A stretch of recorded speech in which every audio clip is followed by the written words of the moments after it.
Hi, this is Leili with InVivo Leadership Strategies, and this is Integrity Over Scale Podcast.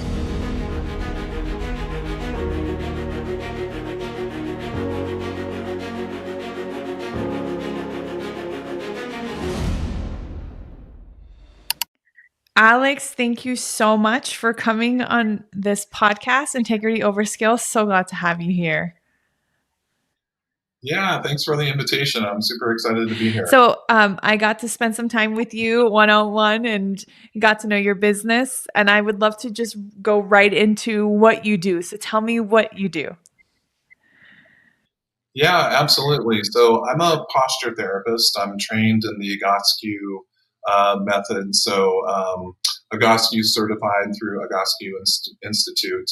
And what that is, basically, I work with a lot of chronic pain folks, a lot of people that have had, a knee issue, a back issue, something going on with their body that they can't really figure out.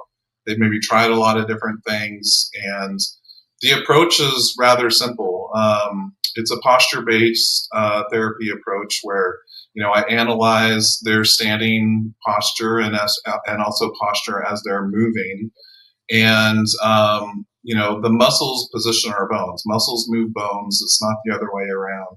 So if your shoulder is elevated and you've got a bunch of rotation in your body, it's your muscles that are pulling your skeleton out of alignment. And so my job is pretty simple. It's to figure out what muscles are working too hard, which ones have kind of shut off, and give my clients very targeted exercises and stretches that just reset everything, reminds muscles what their primary job is, so their body can just function better. And the body, at that point, once we take the stress off the joints with balancing the muscles, the body can really just heal itself.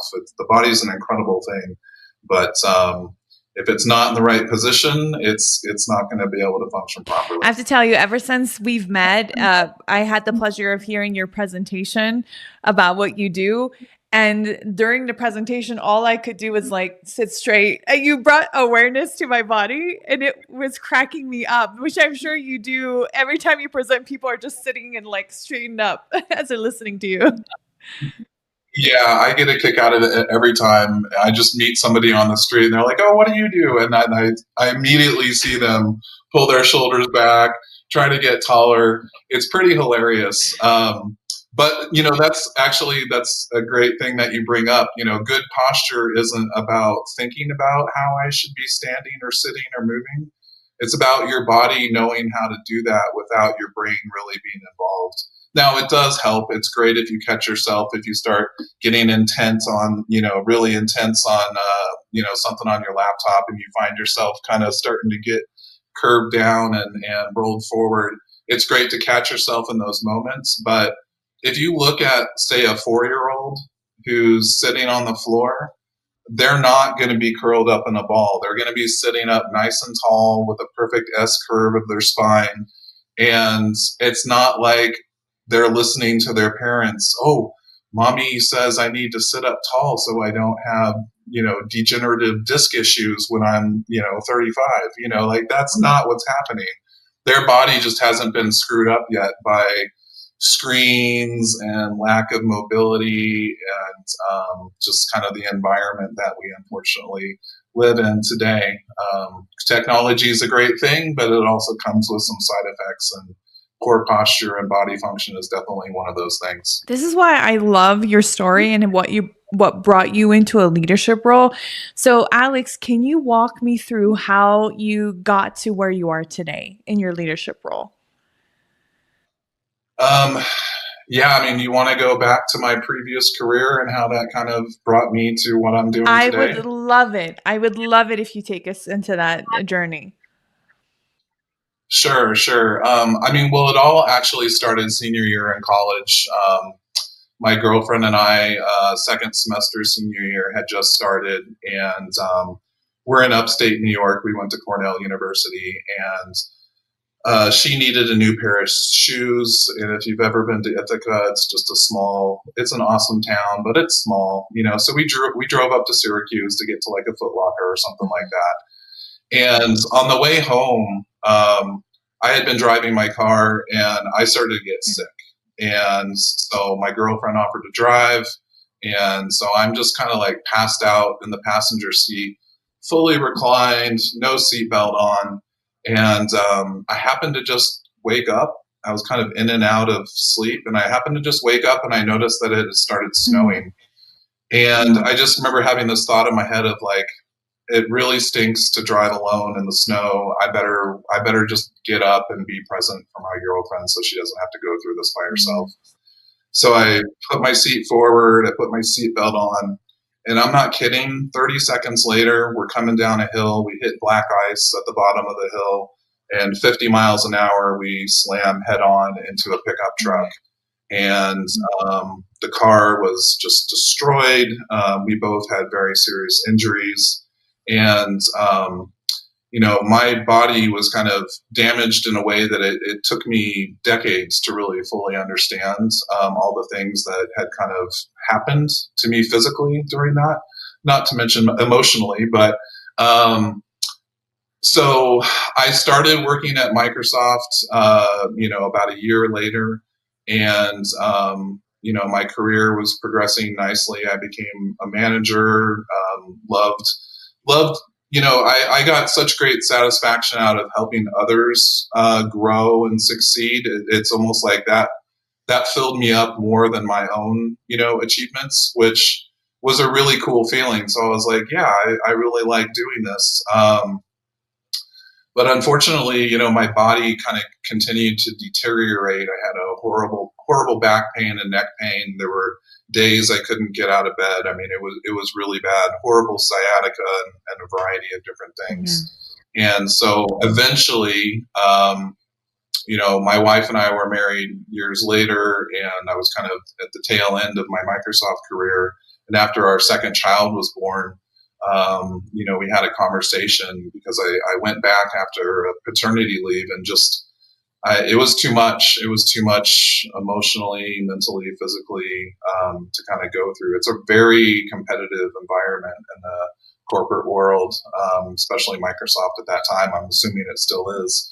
So I had a great conversation with my wife, and she was really supportive of me stepping away. And I really expected moving away from all the meetings and working on laptops, and I did a lot of device work. So I did a lot of device interaction work for Office, Microsoft Office, I really expected, getting out of that environment, my body would finally have a chance to heal and everything would get a lot better, and it really didn't. It was 6 to 8 months after leaving that I was working with a life coach, and Microsoft had been my life. It had been my adult life for the last 20 years, and so right out of college, pretty much. So it was sort of like, well, who am I? I'm not a Microsoft program manager. Like I'm Alex Simmons, and like, what do I want to do with my life? And so that was a great thing that she kind of helped work through with me, but she also recommended I go see this guy named Rich, who did then what I do now. And I had been into physical therapy for 20 years, had a little bit of success, but no real, it didn't get me anywhere close to where I needed to be. I had spinal surgeons that work for the Seattle Seahawks telling me, hey, we should probably fuse your spine, because it's just too unstable, and that's kind of the only option they gave me.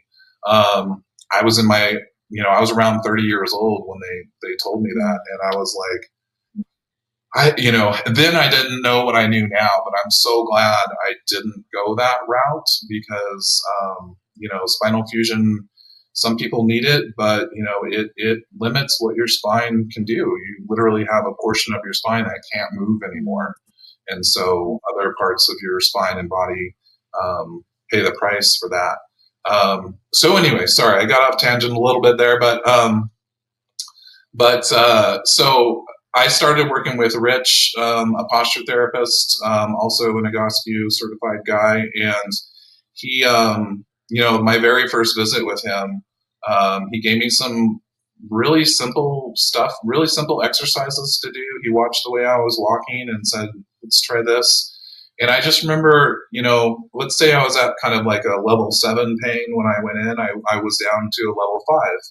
And that's a big shift in a single, 1 hour appointment. And I was really blown away because I had never had experiences like that doing other types of therapy. So I kept going, I kept getting better, and eventually I just decided, wow, a lot of people don't know about this. It's extremely conservative yet effective. It helps people avoid surgery and get off of painkillers. Like I was in my early 40s. I wasn't ready to retire, and I was like, let's see if we can make this work. And so in 2020, I got my certification, and I've been helping folks ever since. And it reminds me of that experience of helping my reports at Microsoft, succeed, and how good that made me feel. I get a very similar type feeling from helping people get out of pain, and honestly, that's even more important than helping someone in their career, in my opinion. So you transferred this skill that you were learning into your role in Microsoft, and then you also thought, well, this is the dream that I want to pursue. There are two things that really stand out to me in your story. One is how you were brave enough to pursue something different. And I think as a leader, when you have a vision and when you have something that settles, you go for it. And then the second piece is how you were able to find ways to connect something that you love to something that already existed in your life, from Microsoft to what you do today. So I really want to know, because I think some listeners would have such a hard time pursuing that dream, pursuing your North star, if you will. What was your compass? How were you able to like come into that on your own? Well, I don't know if everybody's going to relate to my story from the standpoint of I just kind of got to the point where I realized what I was doing at Microsoft wasn't sustainable anymore. That it was detracting from my health, from my life experience, from my relationships. And I don't know, maybe that is relatable, but I kind of just got to a point where like, this isn't working anymore.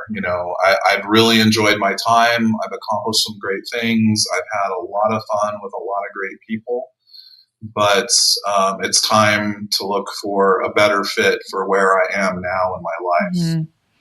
And when you were choosing for the better fit, I know you said you went and you were getting treated as well with natural, something along the lines of what you do today, and you got certified in it.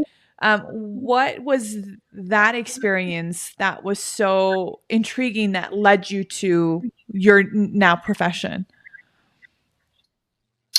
Yeah, I mean,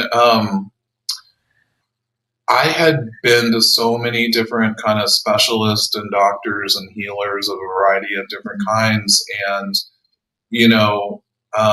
I think when you're dealing with chronic pain, I certainly dealt with this. I see it a lot of times with the clients that I work with.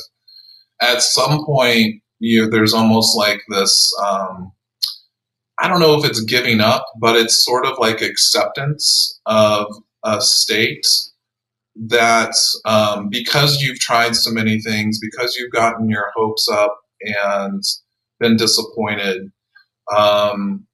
you sort of just accept that maybe this is just going to be how it's going to be, and I got to find a way to make this work. And sure, I can't do the things that I used to love to do, but hopefully I've still got decades ahead of me on this planet, so I got to figure out how to make it work one way or another. In one hand, that's beautiful, but on the other hand, it's a tough place to be, because we all want to live our lives to its fullest, and there's a lot of things that we want to be able to do. And if our body is constantly in pain and we can't move the way that we want to move, we are just really, really held back. Mm-hmm. And so when I found something that I hadn't heard of that instantly made an improvement in a way that all the other things I've tried before hadn't, I was intrigued. And I just really committed to doing my exercise routine every day, sometimes twice a day.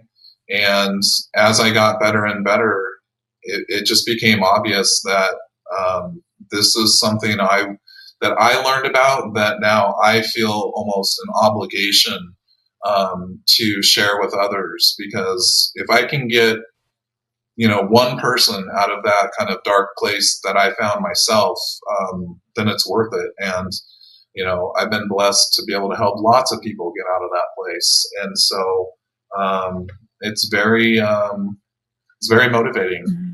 It's very motivating to keep trying to spread the word and kind of help as many folks as I can. That's really the mission statement for my business. Well, speaking of your mission statement, I want to know what's been the most rewarding part of your leadership journey.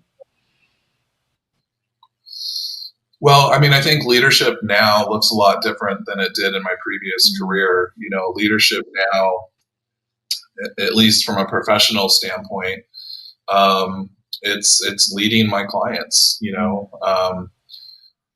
I ask them to change some of their habits, and that can be hard for a lot of folks. Some folks have no problem with that. They're ready to go, and that's awesome.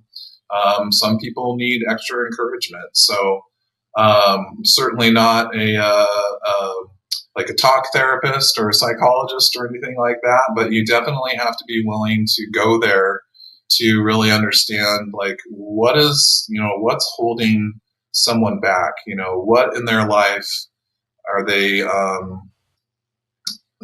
not just holding them back, but do they have a spouse that has maybe an illness and they are so tied up in trying to help them that they've now kind of forgotten to take care of themselves? And so, talking people through those situations and kind of just being emotionally available for them, it helps to build trust. And once that trust is really built, my clients are kind of willing to do, what I ask of them, and they see great success. And so, I guess that's kind of a different style of leadership, but it's not a team. It's individual based, but it's great. I'm really glad that you called that out, because I think the perception of leadership has always been you're influencing a team, whereas you have a business, so you are influencing clients. And I'm curious, what has been the biggest difference between being an influence to your clients versus an influence to a team? Oh, the biggest difference. I can talk about a lot of similarities. Let me see. Differences. I guess it kind of goes back to what I was just saying, is getting to know the person at a deeper level, to understand both their goals and their fears and those things that they've just accepted and feel like are set in stone. There would be a little bit of that at my old career, but not certainly at the depth. Back in the old days, or my old career, it was just people want to get that promotion, what do I have to do? And so that's a different style or type of motivation than, hey, I'm really struggling in my life. And I'm in tremendous pain and I can't go hiking anymore, or I can't, get out on whatever the sports field is that I want to do. So I think that there's a big difference there. You said similarities too. I would love to hear the similarities that popped in your mind. Oh, sure. Okay. So, oh gosh. Okay. Now it's just putting you on the spot. Oh man. Let's see. So similarities.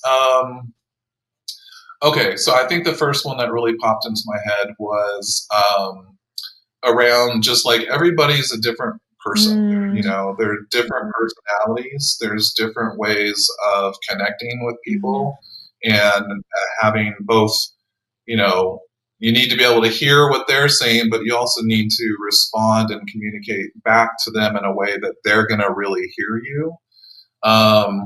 And so I have a lot of clients that maybe fit into like category silos where they've got a lot of similarities to other folks like them. And I guess that would probably be true in my old career as well. But yeah, I think it's just, you know, not treating everybody the same, you know, making sure that you're giving that person what really resonates to them and what they really need. You're customizing to exactly what you said, the needs of others, and that's your client, that could be your team. I mean, that could be anybody. So I'm really glad you called out that similarity. Now, I want to move from the rewarding to the most challenging. What's been the most challenging? You know, I meet a lot of people that find out about me through various sources, and we have a conversation. You know, I started with a free consultation for everybody and the reason I do that is I want to, first off and foremost, I want to make sure I can help them. So I want to have a face-to-face conversation. Ideally, I do work with remote folks as well, but you know, just like this, we're still face-to-face, even if we're not in the same room. So I will first want to have that conversation with them. Do I really feel like I can help them? You know, is this something that I've dealt with before, or is this something, you know, that hey, let me research this. Let me ask some folks that I know that do similar stuff, and let me give you an honest, opinion on what I think we can achieve together. So that's kind of the first thing. But the second thing, which is just as important, is assessing whether this person is kind of on board with what I'm going to ask them to do. Because you'd be surprised. Like I have met, you know, there's always this one lady that I think of. She was 87 years old. She was very active, loved to garden, but she also had a tremendous amount of pain. And so when we're having this conversation, I'm telling her, you know, most of my clients are successful with only 10 to 15 minutes of these targeted exercises a day. That's it. And she just sort of paused and looked at me and she said, I don't know how I'm going to fit that into my schedule. And I was blown away. I'll never forget her.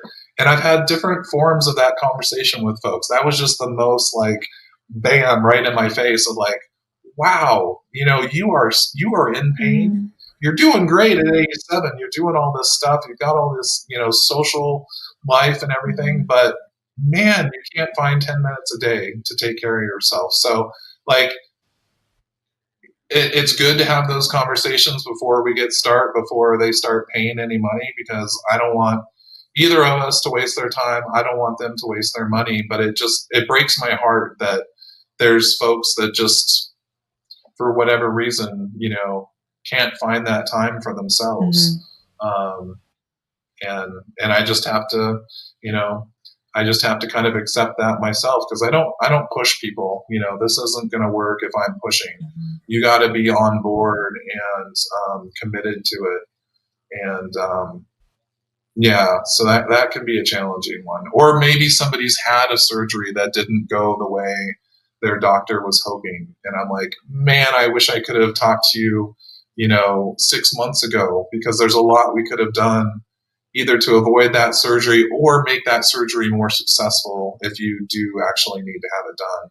So those are just kind of heartbreaking cases, because like I said, I want to help folks, and those folks I can't. So it is what it is. We recently did a podcast on burnout culture, which was so fascinating. And I feel like it's linked to what you're sharing, where someone who's, I mean, you know, let's say, I mean, they were in their 80s in your story, but it could be anybody. It could be your 20s, your 30s. And then when you give a response of, I don't know how to fit a 15-minute in.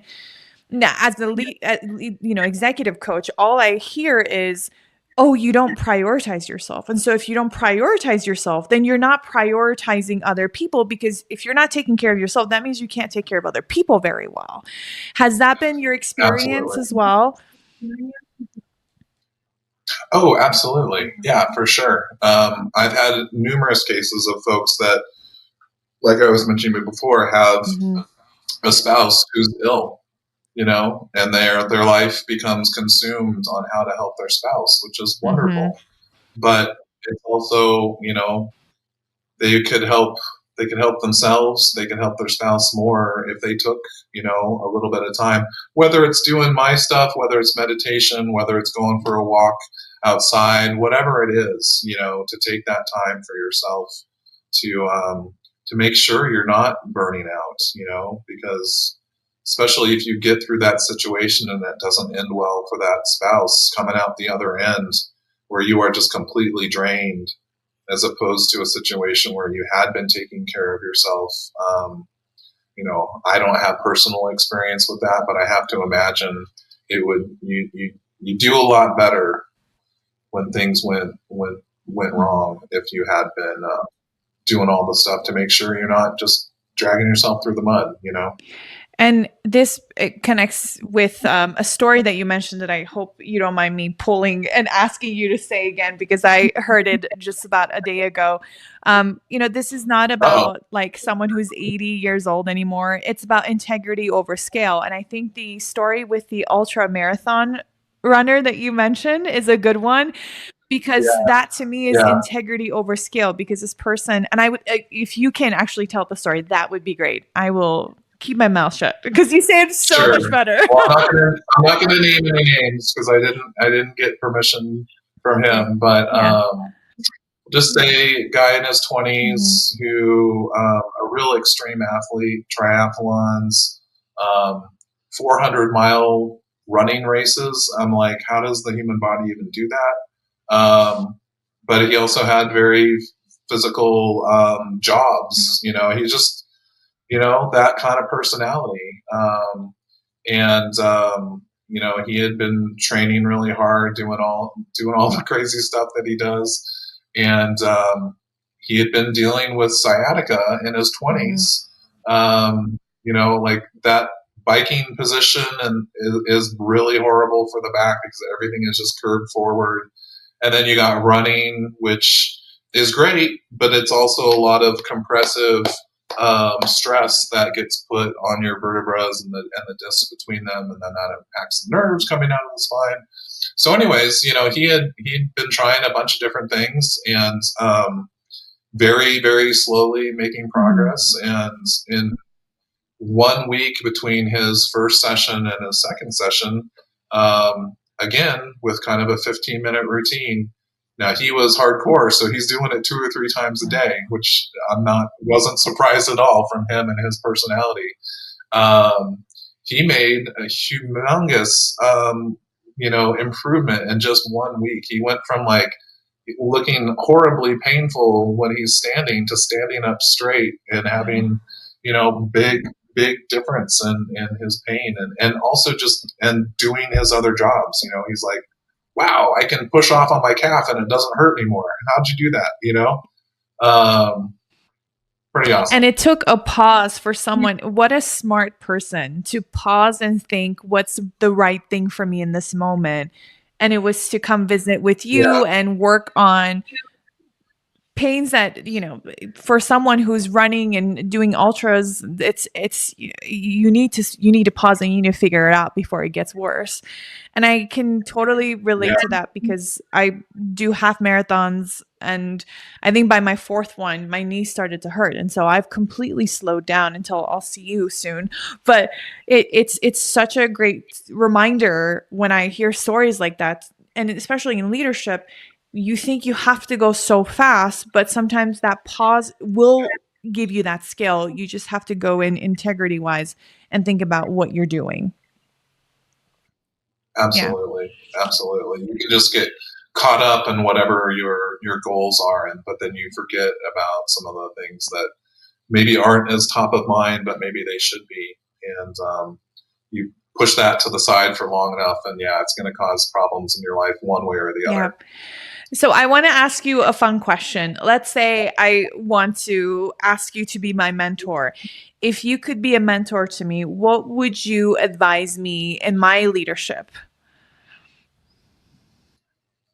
Oh man. Well, I think when I was leading people in a different way, and they were sort of like, "Hey, I want to have his job someday," that sort of thing, or the job above me, or the job above that. I think the biggest thing that I could tell you is just to lead by example. Mm. You know, demonstrate to the others that are working with you kind of the ideal way of working and being and communicating and empathizing and all that stuff. My son, let's talk about a different style of leadership. My son is in Little League Baseball. He's a 7-year old Mm.